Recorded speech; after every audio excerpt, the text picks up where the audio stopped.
우리가 지금 야곱의 일생을 함께 나누고 있는데 창세기 31장을 우리가 들어왔습니다. 창세기 31장은 여러 가지로 다른 성경들과 이런 그 모티브가 연결되는 그러한 장입니다.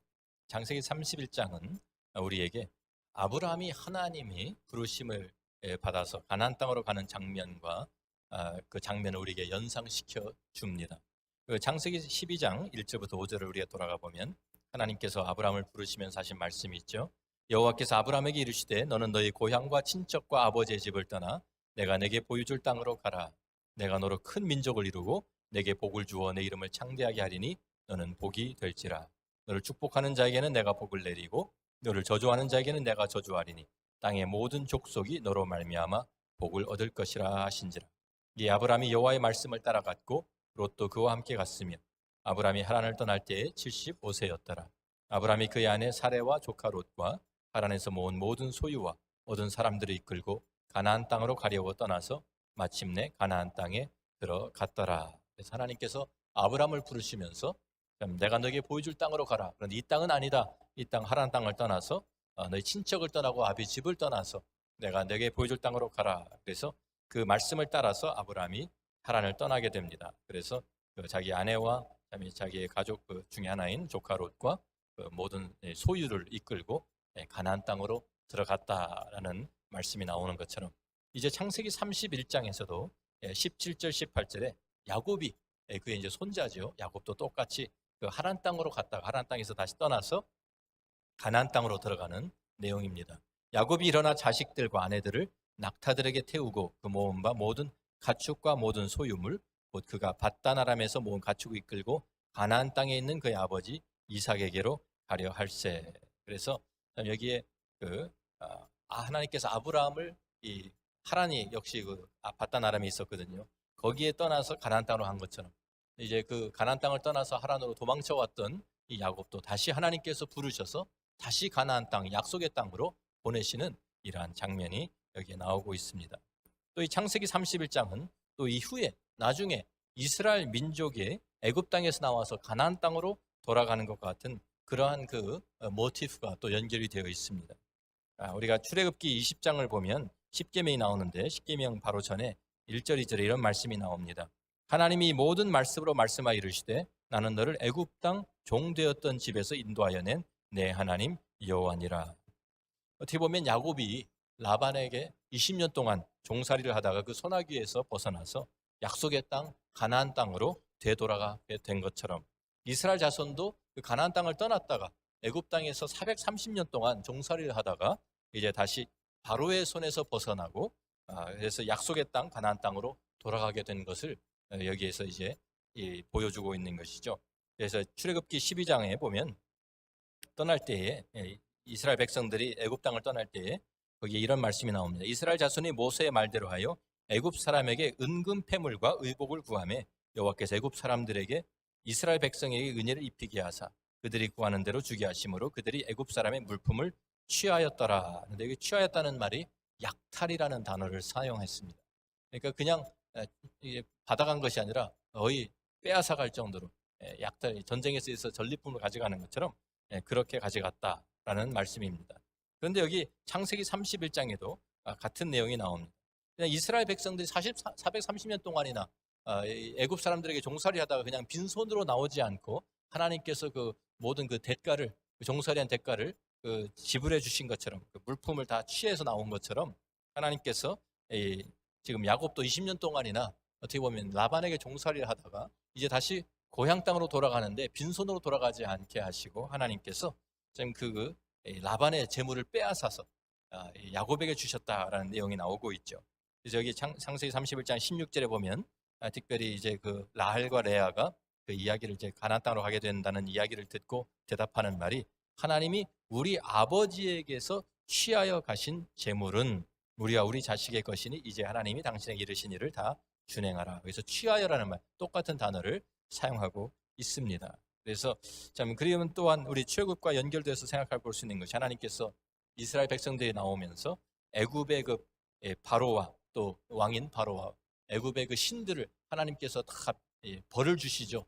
그래서 10가지 재앙을 내리시면서 그것이 사실은 다 이 애굽의 신들이 얼마나 무력한 것을 보여주시는 그것을 이제 나타내시는데, 하나님께서 또한 이 야곱의 이제 이 라반을 벗어나서 나오면서 하나님께서 라반과 그의 신들을 그가 섬기고 있던 신들을 벌하시고 징치하시는 이러한 내용이 여기에 또한 반복되고 있습니다. 그래서 이러한 것들을 우리가 보면 성경은 이렇게 하나님의 그 역사가 반복되는 것을 우리가 보여주는 거예요.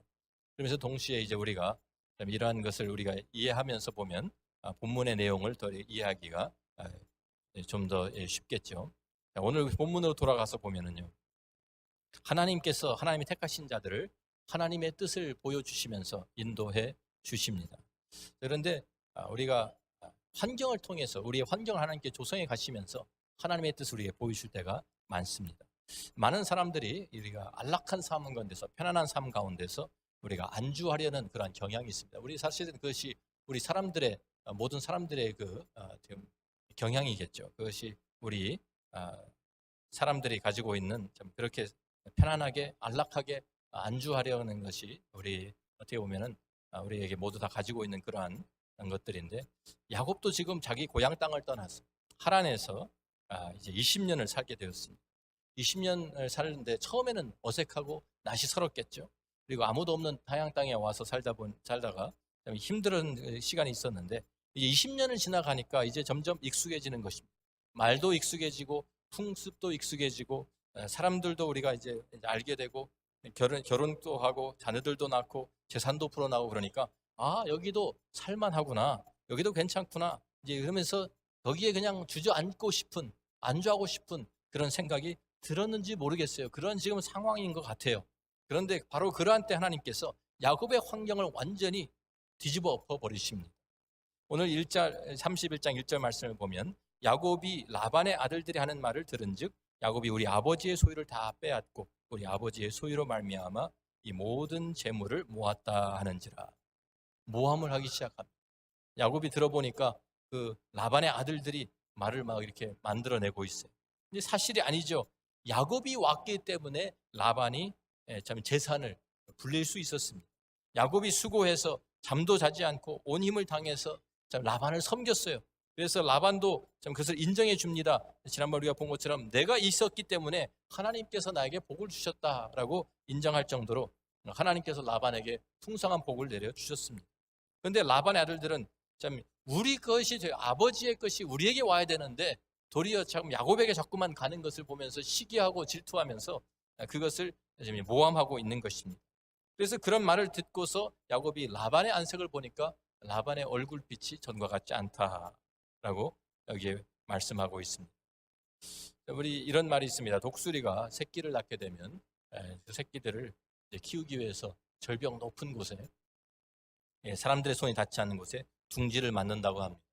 둥지를 만들어 놓고 거기에서 알을 낳고 새끼가 태어나면 먹이를 물어다 주면서 새끼를 키웁니다.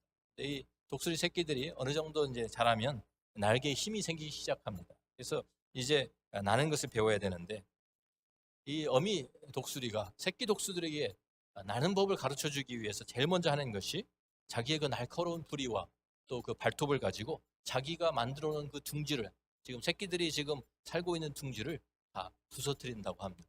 그래서 보호막을 다 걷어내는 거예요. 그래서 그 둥지를 먼저 다 없애버리고 이제 보호막이 없는 거기에 이제 그 낭떠러지 밑으로 새끼들을 둥지에서 잠깐 밖으로 날개로 밀어버립니다. 그러면 새끼들은 당연히 무서워서 겁에 질려가지고 소리를 짹짹하면서 안 떨어지려고 발버둥을 치겠죠. 그런데 어미 독수리가 계속해서 밀어냅니다. 그래서 하나를 떨어뜨려요. 그럼 낭떠러지에 떨어지면서 추락하는 거예요. 그럼 자기도 모르게 본능적으로 날갯짓을 합니다. 그러면서 막 이제 날아보려고 하는데 처음부터 날 수가 없죠. 배우질 않았으니까. 힘도 없고. 그러니까 그냥 날갯짓 하면서도 추락을 하는 거예요. 그런데 어미 독수리가 그 주위를 계속 빙빙 돌면서 따라 내려가다가 바로 땅에 떨어지기 전에 자기 날개를 쫙 펴가지고 그 새끼 독수리를 탁 받아준다고 합니다. 받아서 다시 그 둥지로 데리고 와서 안전한 곳에 놓아놓고 또 다른 새끼를 또 밀어 떨어뜨리고 똑같이 반복을 하는 거예요. 그래서 그 새끼들이 참 계속해서 날갯짓을 하면서 나는 법을 배울 수 있을 때까지 그렇게 훈련을 시킨다고 합니다. 그래서 온전하게 나를 수 있을 때 이제 독립을 시켜서 하나씩 하나씩 내 보내는 것이 어머니 독수리가 이렇게 한다는 거예요. 근데 하나님께서도 우리에게 똑같은 일을 하실 때가 많습니다. 우리가 많은 때 이 세상에서 하나님의 자녀로 살면서 이 세상에 사는 것이 너무 편안해지고 이 세상이 동화되기 시작하고 이 세상의 마음을 빼앗기고 그러면서 우리 사명을 망각할 때가 있습니다. 우리 세상에서 주는 이 평안함을 누리고 세상이 주는 것을 거기에서 그것으로 만족하면서 그렇게 살아가려고 할 때가 우리에게 있습니다. 그런데 하나님께서는 우리들을 그렇게 내버려 두지를 않으십니다. 우리의 환경을 하나님께서 바꾸어 가십니다. 우리가 이 땅에서 평안하게 살 수 없도록 하나님께서 우리의 그 보호막을 거두실 때가 있습니다. 독수리가 새끼를 둥지 밖으로 밀어내는 것처럼 하나님께서 우리가 의지하고 안전하는 그런 환경을 부수어뜨리시면서 우리를 참 새롭게 하나님께 도전하시는 그러한 때가 우리에게 찾아옵니다. 어떤 때는 주위의 사람들과의 관계가 어그러지면서 하나님께서 우리를 훈련시킬 때도 있고요. 어떤 때는 우리의 몸의 건강을 하나님께서 또 우리 건강이 좀 나빠지면서 하나님께 우리의 눈을 하나님께 돌리게 하실 때도 있습니다. 하나님께서 이런 것을 동원해서 우리의 그 시선을 잡아 끄시는 하나님께로 다시 돌리 세상을 향해 있던 그 우리의 시선이 하나님께 향할 수 있도록 하나님께서 이렇게 만드시면서 그래서 이제 우리들을 통해 가지고 하나님의 부르심을 받은 우리들이 하나님의 나라를 바라보게 하시는 것이죠. 세상에 바라보던 우리의 눈을 하나님의 나라를 바라보게 하시고 하나님의 나라, 먼저 하나님의 나라와 하나님의 의를 구하는 사람들이 되게 하시기 위해서 우리에게 도전하실 때가 있는 것입니다. 어려움이 찾아올 때가 있고요. 어떤 때는 우리가 감당할 수 없는 환경들이 우리를 찾아올 때 우리가 생각해 보아야 될 것은 내가 혹시 세상에 내 마음을 빼앗기고 하나님을 잊고 하나님을 떠나서 하나님을 등지고 있지는 않은지 생각해 볼 필요가 있습니다. 고난을 통해서 어려움을 통해서 또 다른 사람들의 관계를 통해서 하나님께서 우리를 부르신 그 사명과 하나님께서 참 우리에게 주신 그 사역들을 우리에게 기억나게 그 하나님 앞에 우리들이 소원했던 것을 기억나게 하시는 거예요. 이 세상에 정이 들지 않게 하시기 위해서죠. 그래서 그런 환경을 조성하시면서 하나님께서 이제 하나님 야곱의 시선을 야곱의 어텐션을 받으신 하나님께서 야곱에게 직접 말씀을 하십니다. 3절에 여호와께서 야곱에게 이르시되 내 조상의 땅 내 족속에게로 돌아가라 내가 너와 함께 있으리라 하신지라. 야곱은 그 땅에서 지금 안주하고 싶어하는 그런 상황이었는데 하라는 야곱이 안주할 것이 아니었다라는 것입니다. 너는 여기 있으면 안 되는 사람이야. 너는 다시 가나안 땅으로 돌아가야 할 사람이야. 그러면서 하나님께서 13절에 다시 말씀하시죠. 나는 베델의 하나님이라. 내가 거기서 기둥에 기름을 붓고 거기서 내게 서원하였으니 지금 일어나 이곳을 떠나서 내 출생지로 돌아가라고 하나님이 말씀을 하십니다.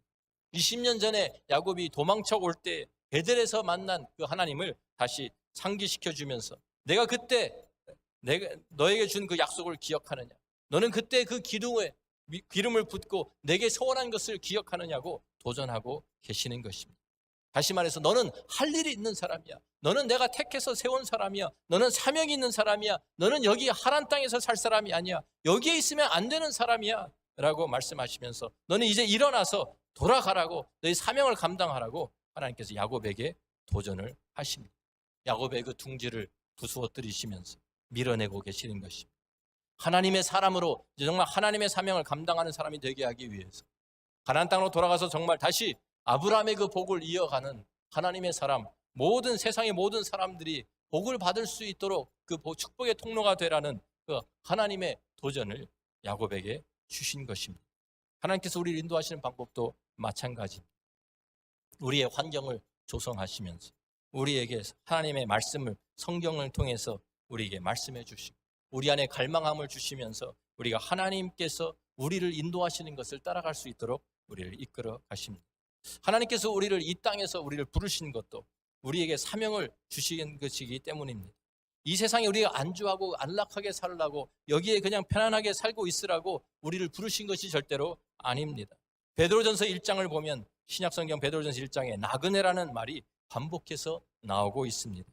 우리는 이 세상에 사는 사람들이 아니라 이 세상을 그냥 지나가는 나그네로 살아야 된다고 베드로가 우리에게 도전하고 있는 것입니다.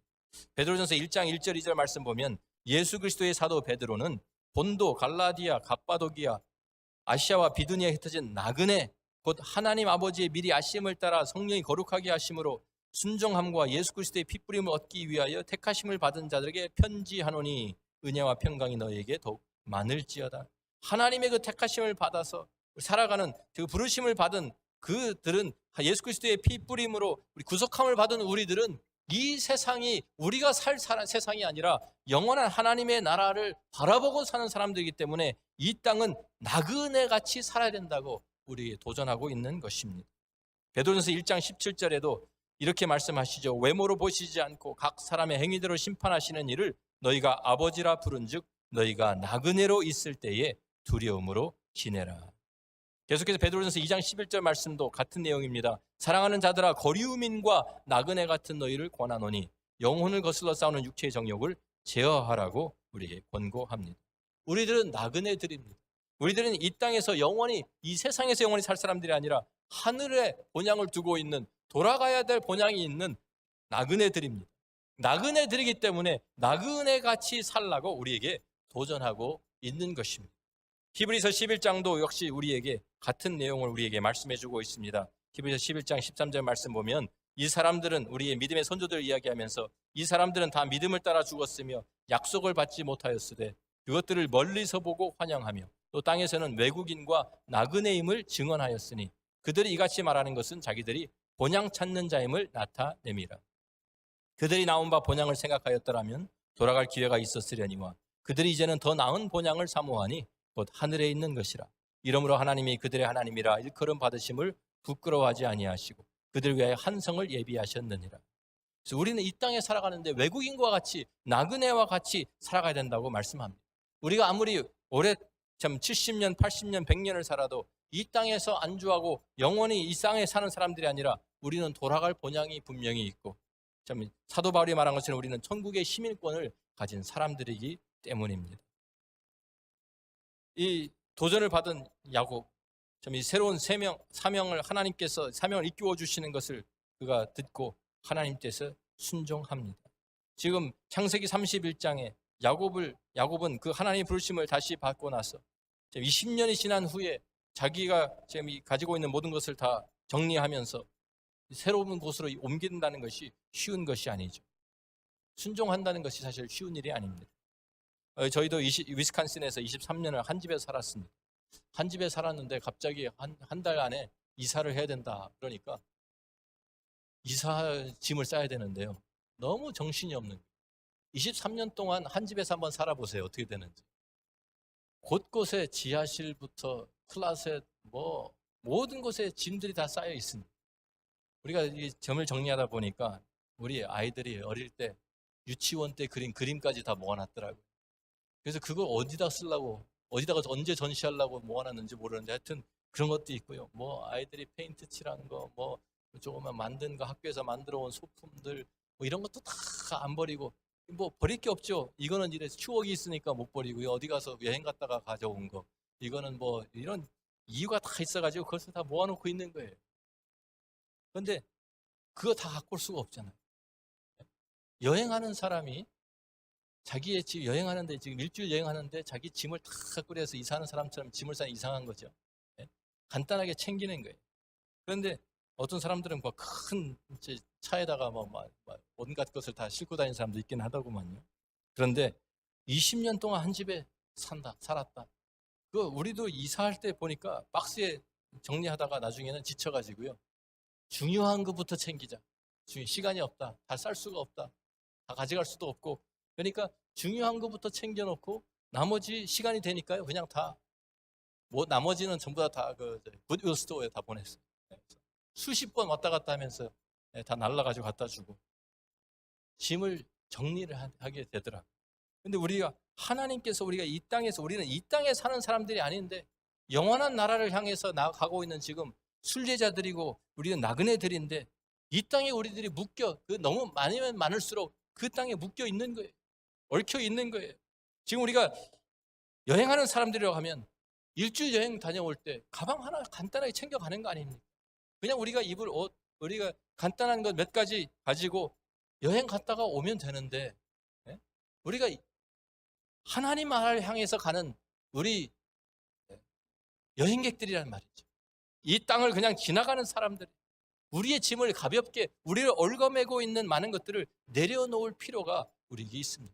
신앙의 순례자로서 우리가 믿음의 경주를 잘 하기 위해서 히브리서 기자도 우리가 참 이 무거운 것들을, 짐들을 다 좀 벗어내 버려라 라고 우리에게 말씀하고 있습니다. 야곱은 하나님의 인도하심을 깨닫는 순간에 하나님께서 음성을 들으면서 그는 참 그것을 다 정리해서 일어납니다. 안주하려던 그가 일어나서 하나님의 말씀을 따라 순종합니다. 창세기 31장 17절부터 말씀 보니까 야곱이 일어나 자식들과 아내들을 낙타들에게 태우고 그 모은 바 모든 가축과 모든 소유물 곧 그가 밧단 아람에서 모은 가축을 이끌고 가나안 땅에 있는 그 아버지 이삭에게로 가려 할세. 그때 라반이 양털을 깎으러 갔으므로 라헬은 그의 아버지의 드라빔을 도둑질하고 야곱은 그 거취를 아람 사람 라반에게 말하지 아니하고 가만히 떠났더라. 자, 하나님의 뜻을 아는 것과 하나님의 뜻을 순종하는 것에는 엄청난 차이가 있습니다. 하나님의 뜻을 아는 것과 하나님의 뜻을 순종하는 것에서는 완전히 엄청난 그 결과가 차이가 있습니다. 알았다 하더라도 순종하지 않으면 아무 소용이 없는 것이죠. 우리가 잘 아는 마태복음 7장에 나오는 말씀을 보면 예수님께서 산상수훈을 말씀하시면서 마태복음 5장, 6장, 7장에 쭉 말씀하시고 마지막에 7장 마지막 부분에 이런 비유의 말씀을 하십니다. 7장 24절부터 보면 그러므로 누구든지 나의 이 말을 듣고 행하는 자는 그 집을 반석 위에 지은 지혜로운 사람 같으리니 비가 내리고 창수가 나고 바람이 불어 그 집에 부딪히되 무너지지 아니하나니 이는 주추를 반석 위에 놓은 까닭이요 나의 이 말을 듣고 행하지 아니하는 자는 그 집을 모래 위에 지은 어리석은 사람 같으리니 비가 내리고 창수가 나고 바람이 불어 그 집에 부딪힘에 무너져 그 무너짐이 심하니라. 그래서 이 말씀을 잘 들여다보면요, 이 두 사람의 차이, 어리석은 건축자와 지혜로운 건축자의 차이가 무엇입니까? 재료가 차이가 있는 것도 아니고요, 아무 차이가 없어요. 그런데 단지 이 사람도 듣고 하나님 나의 이 말을 듣고 행하는 자가 있었고 나의 이 말을 듣고 행하지 아니하는 자가 있었어요. 듣기는 다 똑같이 들었어요. 예수님께서 지금 그 갈릴리에서 산 위에서 모든 사람들 앞에서 말씀을 다 하신 거예요. 지금 다 같이 들었어요. 같은 자리에서 예수님의 음성으로 다 들었는데 듣고 나서 그것을 따라 순종하는 사람이 있었고 그것을 듣고 행하지 아니하는, 순종하지 않는 사람이 있었다는 사실입니다. 그런데 그 차이가 엄청나죠. 바람이 불고 비가 내리고 창수가 나고 바람이 불어서 그 집에 부딪히는데 똑같이 한 집은 그대로 서 있고 다른 집은 무너져 그 무너짐이 심하니라. 행함과 행하지 아니한 차이. 다 알기는 알았습니다. 다 들었습니다. 이해했습니다. 그런데 순종한 사람이 있고 순종하지 않은 사람이 있다는 것입니다. 야고보서 2장 26절의 말씀도 우리가 잘 아는 말씀인데 같이 한번 읽습니다. 영혼 없는 몸이 죽은 것 같이 행함이 없는 믿음은 죽은 것이니라. 그렇죠? 우리가 잘 아는 말씀입니다.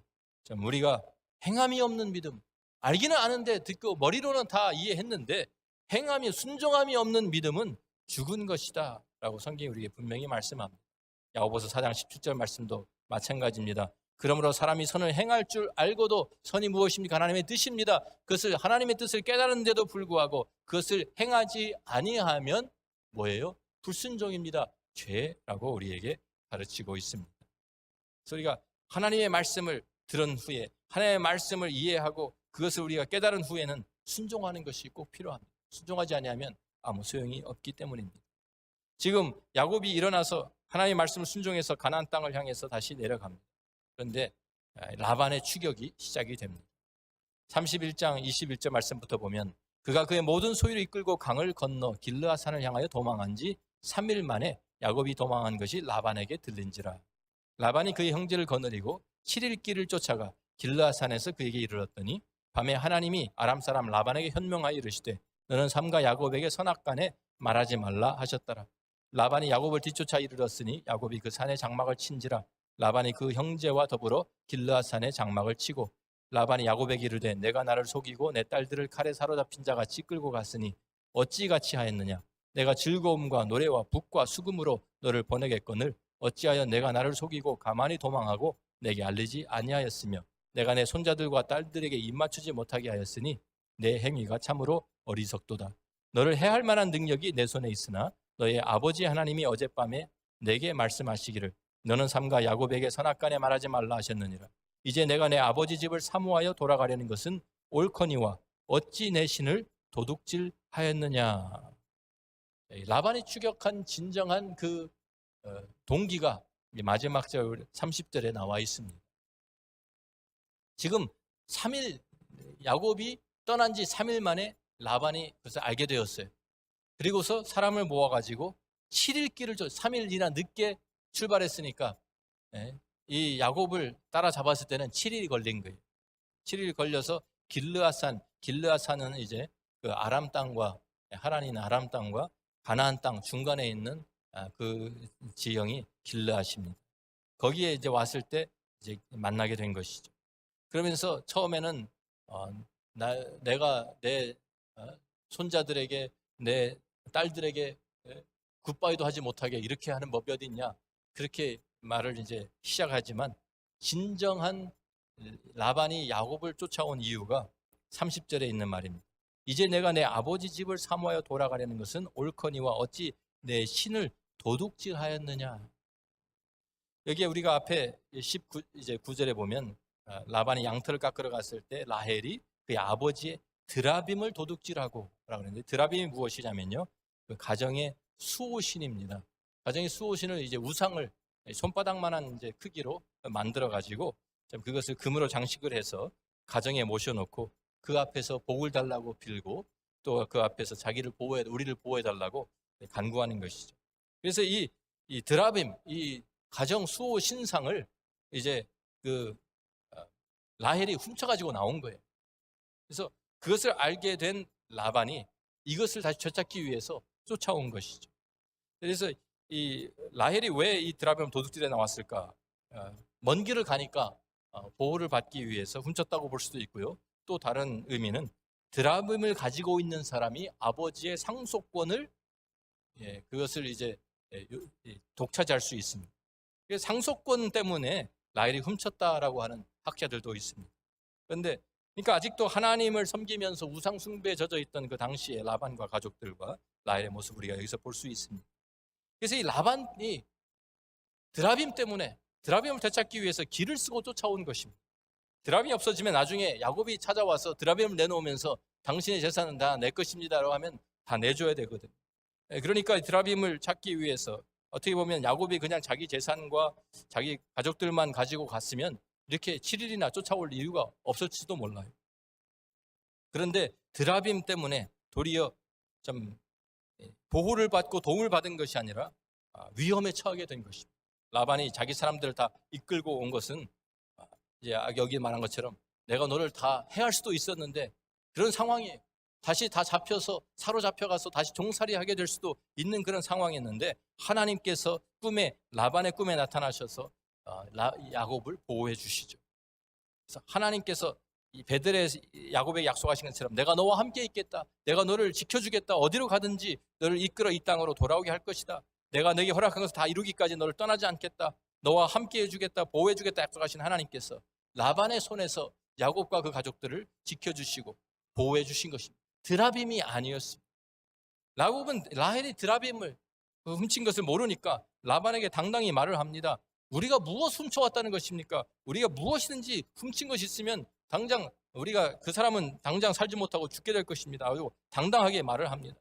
그러니까 라반이 드라빔을 찾기 위해서 야곱의 장막에도 들어가 보고 레아의 장막에도 들어가 보고 다른 여종들의 장막에도 들어가서 찾아봅니다. 그리고서 찾을 수 없으니까 라헬의 장막에 왔는데 라헬이 그 드라빔을 감출 데가 없으니까 낙타 안장 밑에다가 넣고 깔고 앉았어요. 그리고서 변명을 하는 것이 내가 마침 생리가 나서 일어날 수가 없으니까 용서해달라고 아버지를 속입니다. 여기에서 그 그림을 좀 보십시오. 그 우상이 드라빔이 무슨 힘을 씁니까? 그 낙타 안장 밑에 여인의 그 낙타 안장 밑에 깔려서 있는 참 그런 수치를 당하는 그런 모습입니다. 여기 아까 우리가 말한 것처럼 하나님께서 이 이스라엘 민족이 애굽 땅에 나올 때 하나님께서 그 애굽의 모든 신들을 하나님께 징벌하시면서 그 하나님만이 참되신 하나님이라는 것을 보여주신 것처럼 하나님께서도 여기에 똑같이 너희가 지금 섬기고 있던 드라빔 이거 아무것도 아니다라는 것을 무슨 힘을 썼어요? 무엇을 했어요? 아무것도 할 수 없는 것을 보여주고 계시는 것입니다. 드라빔을 찾다가 찾지 못하니까 야곱의 반격이 시작이 됩니다. 도대체 내가 무엇을 잘못했길래 나를 이렇게 죄인 취급을 하면서 여기까지 쫓아왔느냐? 내가 20년 동안 외삼촌을 위해 수고를 했는데 하나님이 나를 지키지 않으셨으면 나를 빈손으로 돌려보냈을 것이라고. 반격이 시작됩니다. 그래서 티격태격하다가 결국 42절에 보면 언약을 두 사람이 언약을 체결하는 모습이 나옵니다. 돌무더기를 쌓아놓고 이것을 증거로 삼습니다. 이 돌무더기가 우리 사이에 증거가 되어서 이 돌무더기를 우리 중간에 있는 이 돌무더기를 통과해서 서로 해하러 가지 않겠다고 서로 약속을 하는 것입니다. 그래서 라반은 야곱이 이 돌무더기를 통과해서 나에게 와서 그 드라빔을 제시하면서 재산 내놓으라고 하지 않으니까 이제 그것을 안심을 하고 돌아가고, 야곱은 야곱대로 라반과는 더 이상 이제 모든 그것이 그 종살이에서 해방되어서 나오니까 둘이서 서로 언약을 맺고 헤어지는 것입니다. 그래서 라반은 자기 집으로 다시 아람 땅으로 돌아가고, 야곱은 계속해서 가나안 땅으로 돌아갑니다. 우리가 참 둥지에서 밀려나서 추락하기 시작하는 것 같을 때, 모든 보호막이 사라진 것 같을 때, 우리가 둥지를 벗어나기 싫은 것은요, 두려움 때문입니다. 우리 앞에 미래에 무엇이 있을지 모르는 두려움 때문입니다. 우리가 이것을 지금 안락한 이 둥지를 떠나면 어떤 고난이 있을까, 어떤 어려움이, 어떤 도전이 있을까, 그것 때문에, 두려움 때문에 그 믿음으로 한 걸음을 내딛지 못하는 것입니다. 하나님께서 우리 부르신 그 부르심을 향해서 우리 믿음으로 나가지 못하는 것입니다. 그런데 하나님께서는 어미 독수리가 새끼를 자기 날개로 보호해 주시는 것처럼 우리를 책임져 주시겠다는 약속을 우리에게 하신 것입니다. 하나님께서 이스라엘 백성들을 애굽 땅에서 건져내서 그들에게 언약을 체결하시면서 십계명을 주시기 전에 출애굽기 19장 우리 4절 말씀 보면, 내가 애굽 사람에게 어떻게 행하였음과 내가 어떻게 독수리 날개로 너희를 업어 내게로 인도하였음을 너희가 보았느니라고 말합니다.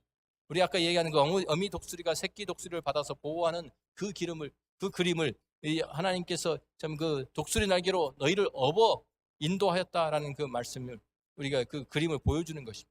우리가 하나님의 부르심을 받아 하나님의 사명을 위해서 나서는 사람들이라고 하면, 하나님께서 우리가 믿음으로 나아가는 하나님의 사람들, 순종하고 나아가는 하나님의 사람들을 하나님께서 책임져 주시겠다는 약속을 하시는 것입니다.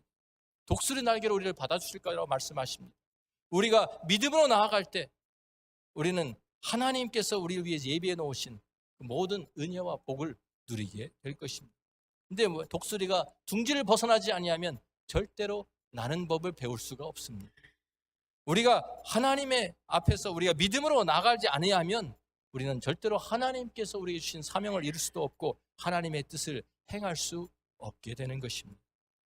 하나님께서는 우리에게 믿음으로 나아가는, 믿음으로 하나님을 바라보고 하나님과 동행하는 그 하나님의 사람들을 위해서 우리에게 이런 귀한 약속을 허락해 주셨습니다. 이사야 41장 우리가 잘 아는 말씀입니다. 8절부터 13절 말씀 보면, 그러나 나의 종 너 이스라엘아, 내가 택한 야곱아, 나의 벗 아브라함의 자손아, 내가 땅 끝에서부터 너를 붙들며 땅 모퉁이에서부터 너를 부르고 내게 이르기를 너는 나의 종이라, 내가 너를 택하고 싫어하여 버리지 아니하였다 하였노라. 같이 읽습니다. 두려워하지 말라, 내가 너와 함께함이라. 놀라지 말라, 나는 내 하나님이 됨이라. 내가 너를 굳세게 하리라. 참으로 너를 도와주리라. 참으로 나의 의로운 오른손으로 너를 붙들리라. 아멘. 아멘입니다. 계속 읽어보면, 보라, 내게 노하던 자들이 수치와 욕을 당할 것이요 너와 다투던 자들이 아무것도 아닌 것 같이 될 것이며 멸망할 것이라. 내가 찾아도 너와 싸우던 자들을 만나지 못할 것이요 너를 치는 자들은 아무것도 아닌 것 같고 허무한 것 같이 되리니, 이는 나 여호와 너의 하나님이 내 오른손을 붙들고 내게 이르기를 두려워하지 말라, 내가 너를 도우리라 할 것입니다. 우리가 믿음으로 앞으로 나아가면 하나님께서 내가 너를 붙들어 주겠다, 내가 너와 함께 하겠다, 내가 너를 도와주겠다고 분명히 말씀하십니다. 하나님의 뜻을 우리가 깨닫고 하나님의 말씀을 따라 순종하기 위해서 나서는 사람들, 믿음의 그 걸음을 내디디는 사람들에게 하나님께서 내가 나의 의로운 오른손으로 너희를 붙들어 주겠다고 약속하시는 것입니다. 우리가 힘이 없고 지칠 때도 하나님께서는 우리에게 이런 약속을 해주십니다. 이사야 40장 우리가 또한 잘 아는 말씀입니다. 27절 말씀부터 보면, 야곱아 어찌하여 내가 말하며 이스라엘아, 내가 이르기를 내 길은 여호와께 숨겨졌으며 내 송사는 내 하나님에게서 벗어난다 하느냐? 너는 알지 못하였느냐?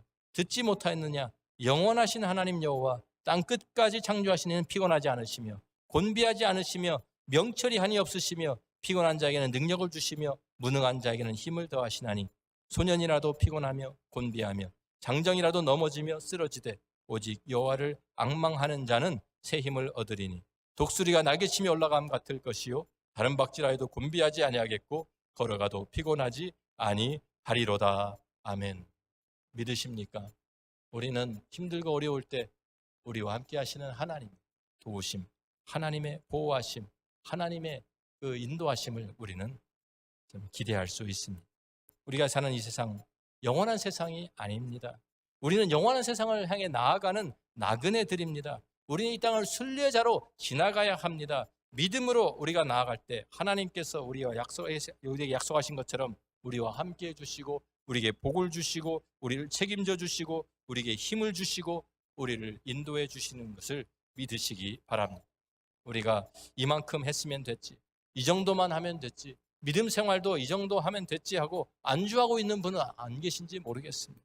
여태까지 내가 봉사한 것, 주님을 위해 섬긴 것, 지금까지 교회를 위해서 한 이 정도 하면 되지 않았나 우리가 생각할 수 있습니다. 그리고 거기에서 주저앉고 안주하려는 생각들이 우리에게 들어옵니다. 그런 때 하나님께서는 우리에게 다시 일어나라고, 안주하려는 그 자리에 앉지 말고 일어서라고, 우리가 미래를 향한 두려움 때문에 앞으로 나가지 못할 때 하나님께서는 우리를 향해서 일어나서 믿음으로 앞으로 전진하라고, 나아가라고 우리에게 명령하고 계시는 것입니다.